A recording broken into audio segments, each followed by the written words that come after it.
Recalibration of Walk. You are not right before God because of your religious duties, thinking that you've already performed before man. You are right before Him if you are walking in the steps of His Son, living a life of intimacy, submission, brokenness, and hunger. You are not right or intimate before God because of what you can do.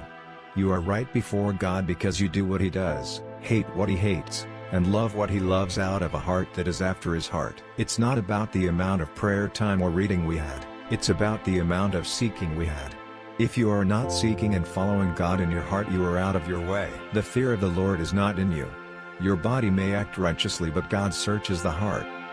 The amount of word we really read is not measured by the amount of chapters we read, but by the amount of truth we are living and applying. God cannot be mocked. God is a consuming fire, even His word and spirit also to those who love Him. This is the mark of those who really seek Him.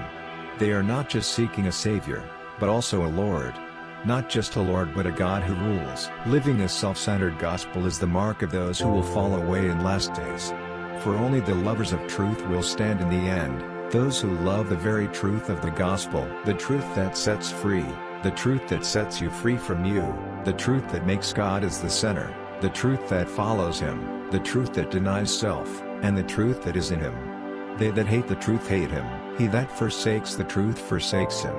Those who are in Him live the truth, and their way is the truth, because Jesus is the way, the truth, and the life.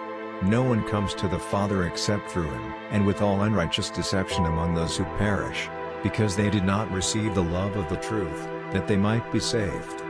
And for this reason God will send them strong delusion, that they should believe the lie, that they all may be condemned who did not believe the truth but had pleasure in unrighteousness. Then He said to them all, If anyone desires to come after me, let him deny himself, and take up his cross daily, and follow me.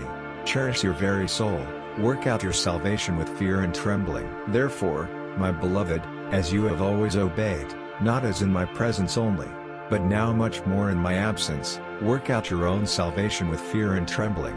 Enter by the narrow gate, for wide is the gate and broad is the way that leads to destruction, and there are many who go in by it. Because narrow is the gate and difficult is the way which leads to life, and there are few who find it. Beware of false prophets, who come to you in sheep's clothing, but inwardly they are ravenous wolves. You will know them by their fruits. Do men gather grapes from thorn bushes or figs from thistles? Even so, every good tree bears good fruit, but a bad tree bears bad fruit. A good tree cannot bear bad fruit, nor can a bad tree bear good fruit. Every tree that does not bear good fruit is cut down and thrown into the fire. Therefore by their fruits you will know them. Not everyone who says to me, Lord, Lord, shall enter the kingdom of heaven, but he who does the will of my Father in heaven. Many will say to me in that day, Lord, Lord, have we not prophesied in your name, cast out demons in your name, and done many wonders in your name? And then I will declare to them, I never knew you, depart from me, you who practice lawlessness. God is gracious. His grace is enough. It is enough for you to follow Him and overcome sin. In that day, when every living soul will give an account of what they have done, God will require unto us the very fruit of the grace He gave freely through the death of His Son.